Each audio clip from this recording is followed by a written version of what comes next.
하시네.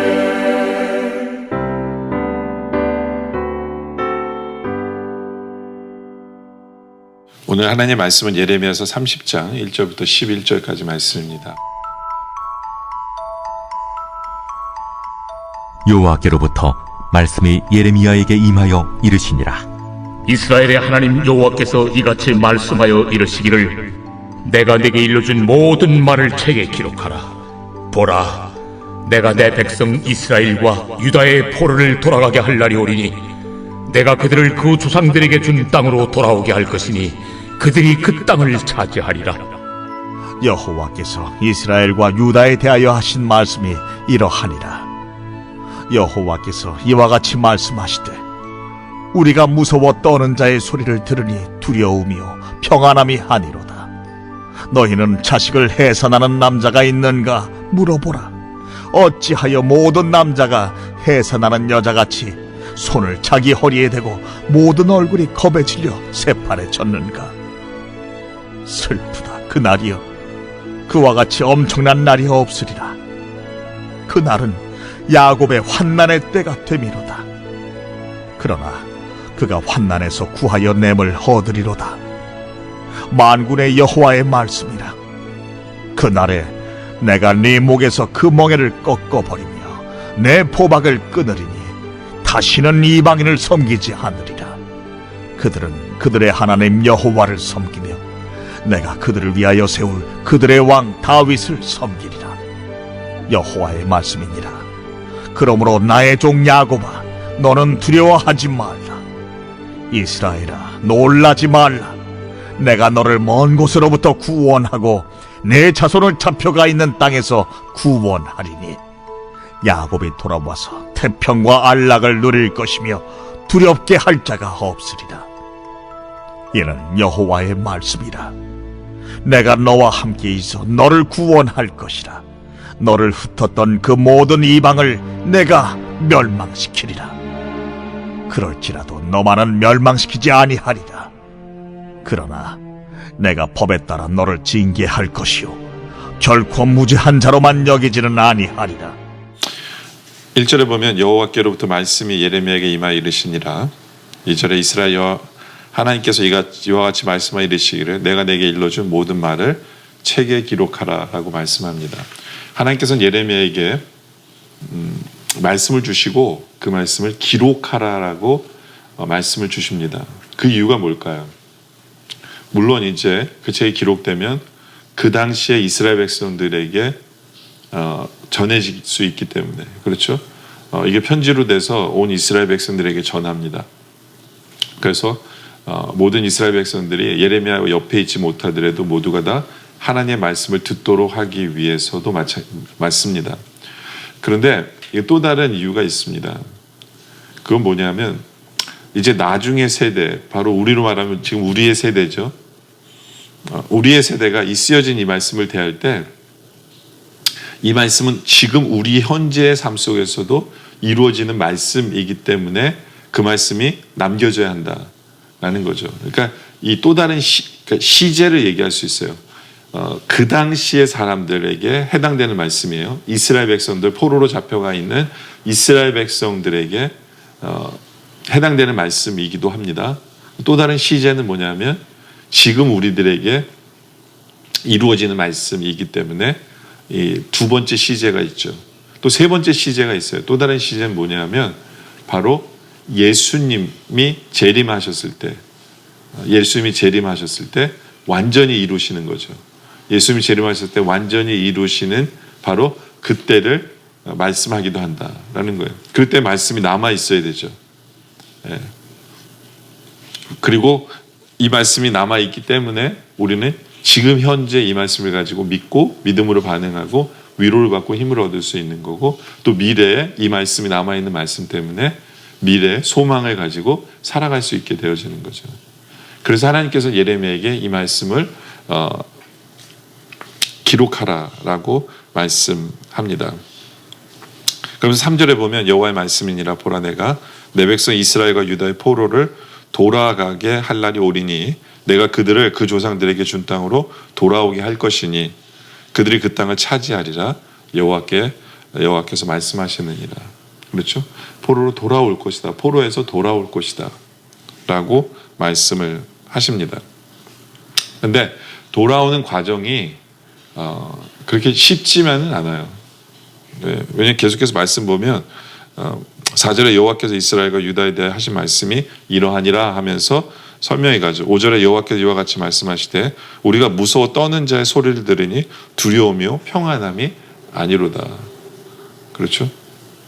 이스라엘에게 닥칠 어두움이 있어요. 고난이 있어요. 네. 그러니까 어떤 면에서 지금 포로로 잡혀간 사람들도 있지만 아직도 다 끝난 게 아니에요. 다 끝난 게 아니에요. 포로로 더 잡혀가야 돼요. 완전히 유다가 망해야 되거든요. 그러니까 두려움과 떨림에 그 고난의 시간이 기다리고 있는 거죠. 그러면서 6절에 보면 너희가 자식을 해산한 남자가 있는가 물어보라. 없죠. 그렇죠? 근데 왜 그런 얘기를 하면 어찌할 모든 남자가 해산한 여자같이 손을 자기 허리에 대고 모든 얼굴이 겁에 질려 새파래졌는가. 그렇죠?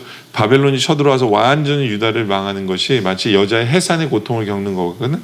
그런 고통을 겪을 것이다 라는 거예요. 7절에 슬프다 그날이여 그와 같이 엄청난 날이 없으리라. 그날은 야곱의 환난의 때가 되미로다. 그러나 그가 환난에서 구하여 냄을 얻으리로다. 저 이제껏 이런 환난을 겪어본 적이 없는 것을 겪거든. 그러나 그걸로 끝나는 게 아니에요. 감사하게도 건져내심을 받는다는 거죠. 여러분들 어쩌면 지금 코로나 바이러스가 예전에 겪어보지 못한 상황이에요. 생각이나 해봤어요? 어떤 바이러스 때문에 우리가 이런 일이 발생할 것이라고 생각해 본 적이 없죠. 그렇죠? 이것 때문에 엄청난 고난당할 고통 속에 있고 정신적으로 뭐 경제적으로 고통 속에 있는 사람들이 많아요. 상상도 못한 일이죠. 근데 하나님께서 말씀하세요. 지금 우리들의 시제로 말하면 그 당시에 이스라엘 백성들에게는 그 바벨론의 그 침공이었지 모르지만 지금 우리에게는 그 코로나 바이러스 침공 앞에서 하나님께서 우리에게 말씀하세요. 그러나 그렇죠? 구하여 냄을 얻을 것이다. 지금 우리의 시제를 우리에게 말씀하시는 거예요. 그러면서 하나님께서 8절에 이렇게 말씀하세요. 만군의 여호와의 말씀이니라 그날에 내가 내 목에서 그 멍에를 꺾어버리며 내 포박을 끊으리니. 그렇죠? 우리를 괴롭게 하는 것들을 끊어버려 주신다는 거예요. 우리를 힘들게 하는 거, 정신적으로나 뭐 영적으로나 경제적으로나. 예? 네. 그러니까 이스라엘 백성들에게는 포로에서 이제 해방되는 걸 얘기하겠죠. 지금 시제로, 지금 우리들의 시제로 말하면 우리를 힘들게 하는 모든 것을 끊어주시고, 어쩌면 뭐 빨리 그 백신을 만들어 주시든가, 뭐 경제적인 어려움 속에서 해방시켜 주시든가 하는 약속을 지금 우리에게 해주시는 거죠. 이 말씀에 대한 여러분들의 상황이 어떤 상황이든지 간에 이 말씀을 붙들고 기도하기를 원합니다. 하나님 끊어주세요. 그래서 다시는 이방인을 섬기지 않으리라. 그렇죠? 바벨론에게 있어서는, 바벨론 전쟁에서는 이방인을 섬기는 게 문제였잖아요. 우리에게 있어서는 뭐가 문제냐. 그것을 가지고 기도하고 포박을 끊어달라 하는 거죠. 그러면서 9절에 그들은 그들의 하나님 여호와를 섬기며 내가 그들을 위해 세울 그들의 왕 다윗을 섬기리라. 그렇죠? 이스라엘 백성들에게 있어서는 이제 포로에서 다시 귀환해서 또 다른 왕이 서죠. 그렇죠? 또 다른 왕이 서고, 그러나 이제 나중에 예수님의 초림 때는 바로 예수님이 왕이시다라는 거고, 주님의 재림 때에는 주님이 왕 되시는 것을 이 안에 다 시제가 다 들어 있어요. 또 우리의 삶 속에서는 하나님이 왕으로서 우리를 다스려 주시는 그 하나님의 나라, 제가 주일날 설교했죠. 하나님 나라는 풍성함과 하나님 나라는 축복의 그 삶을 살게 되는, 이 땅에 살게 되는 건데요. 이 땅에서 하나님이 주인 되셔서 하나님 다스려 주시니까 모든 포박이 끊기고 해결해 주시는 바로 그 하나님의 말씀이 이 시제 속에 있다라는 것을 우리는 보게 되어지죠. 그렇죠? 그러면서 10절에 여호와의 말씀이니라 그러므로 나의 종 야곱아 너는 두려워하지 말며 이스라엘아 놀라지 말라. 내가 너를 먼 곳으로부터 구원하여 내 자손을 잡혀가 있는 땅에서 구원하리니 야곱아 돌아와서 태평과 안락을 누릴 것이며 두렵게 할 자가 없으리라. 하나님 우리에게 말씀을 통해서 두려워하지 말고 놀라지 말아라. 회복시켜 주신다는 거예요. 어떻게 해요? 우리 안에 태평과 안락을 누릴 수 있도록 하나님이 해주신다라는 거예요. 지금 우리 시제 속에는 우리의 문제를 해결해 주시고 하는 것이 지금 우리의 시제고, 또 주님 오시는 그날에는 바로 영원한 저 천국, 영원한 저 천국을 말씀하시는 그 시제를 이야기도 하는 거죠. 그렇죠. 그래서 결국엔 우리를 두렵게 할 자가 없으리라. 왜냐하면 하나님이 나의 주인 되어주시고 성령이 나를 지켜주시고 하나님이 나를 인도해 주실 것이기 때문에 우리는 두려워하지 말고 놀라지 말고 그날을 소망하며 태평과 안락으로 인도하실 하나님을 바라보며 살아가는 거다라는 거죠. 그러면서 11절에 있는 여호와의 말씀이니라 내가 너와 함께 있어 너를 구원할 것이라. 그렇죠. 너를 흩었던 모든 이방을 내가 멸망시키리라. 그렇죠. 하나님은 우리를 회복시키시고 그러나 우리의 대적은 치시고 멸망시키신다는 거예요. 물론 시제가 지금도 되고 주님 오시는 날은 완전히 분명하죠. 그렇죠. 주님 오시는 날은 사탄을 물리쳐 주시고 그렇죠. 그러면서 그럴지라도 너만은 멸망시키지 아니하리라. 하나님의 지키심으로 하나님의 보호하심으로 우리만은 회복시키시고 멸망시키지 않으신다라는 거예요. 또 주님 오시는 그날에 우리는 멸망하지 않고 우리는 상급을 받는다라는 거죠. 저 천국에서 하나님 우리를 정죄하심이 없어요. 천국에서 정죄함이 있다면 우리 잘못한 것에 야단치심이 있다면 천국이 아니겠죠. 그렇죠. 저 천국에서는 우리는 멸망하지 아니하고 어떻게 합니까? 우리를 위해 상급만이 기다리고 있다라는 거예요. 그러니까 여기에 나온 모든 말씀들인 세 가지 시제가 있어요. 그 당시에 이스라엘 백성들에게 해당하는 말씀, 지금 우리의 고통과 신음 속에서 괴로움 속에 있는 우리들에게 주시는 말씀, 그리고 주님 오시는 그날 완벽하게 이루어지는 그것에 대한 말씀이 이 말씀 속에 다 있어요. 그래서 써놓으라는 거예요. 그래서 이 말씀을 대하는 모든 사람들이 제대로 알 수 있도록. 여러분들 우리가 코로나 바이러스 때문에 아직도 우리가 힘들고 아직도 갇혀있는 것 같고 답답하고 경제적으로도 힘들고 육체적으로도 힘들고 정신적으로 영적으로도 힘든 부분들이 분명히 있을 거예요. 근데 하나님이 우리에게 말씀하세요. 그 멍에를 꺾어버리고 끊어버려 주시겠다. 회복시켜 주시겠다 말씀합니다. 우리에게 두려워하지 말고 놀라지 말라라고 얘기하세요. 다시 태평과 안락을 주시고 두려움을 없애주시겠다 말씀하세요. 우리가 이 말씀 붙들고 소망을 갖기를 원합니다. 우리는 멸망시키지 않는다고 주님 말씀하세요. 우리는 넘어질 것 같고 쓰러질 것 같지만 우리 하나님은 우리를 세워주실 거예요. 바로 이 말씀 붙들고 두려움 없이 담대하게 주만 붙들고 의지하며 힘있게 살아가는 우리 모두 되어지시길 주님의 이름으로 축원합니다. 기도드리겠습니다. 아버지 하나님, 세상은 우리를 흔들려고 합니다. 정말 이제껏 경험해보지 못했던 이런 상황들이 정신적으로, 경제적으로, 육적으로 또 영적으로도 흔들리려고 하는 우리의 모습 앞에 하나님께서 우리에게 그거 모든 멍에를 끊어주시겠다고 약속해 주시는 그 말씀 붙들고 살게 하여 주시옵소서. 그렇기 때문에 우리는 두려워하거나 놀라지 않게 하시고 우리에게 태평과 안락을 주실 주님을 소망하며 기대하며 오히려 힘있게 이 상황 속에서도 힘있게 주님 붙들고 주만 바라보며 나아가게 하여 주시옵소서. 우리를 멸망시키지 않고 우리를 세워주시겠다고 하신 그 주님의 말씀을 붙들고 담대하게 하여 주시옵소서. 힘이 나게 하여 주시옵소서. 주님께 감사하며 기뻐할 수 있는 우리들 될 수 있도록 인도하여 주시옵소서. 오늘 말씀을 감사드립니다. 계속되는 기도 속에 함께하여 주시옵소서. 예수님의 이름으로 기도드립니다. 아멘.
아멘.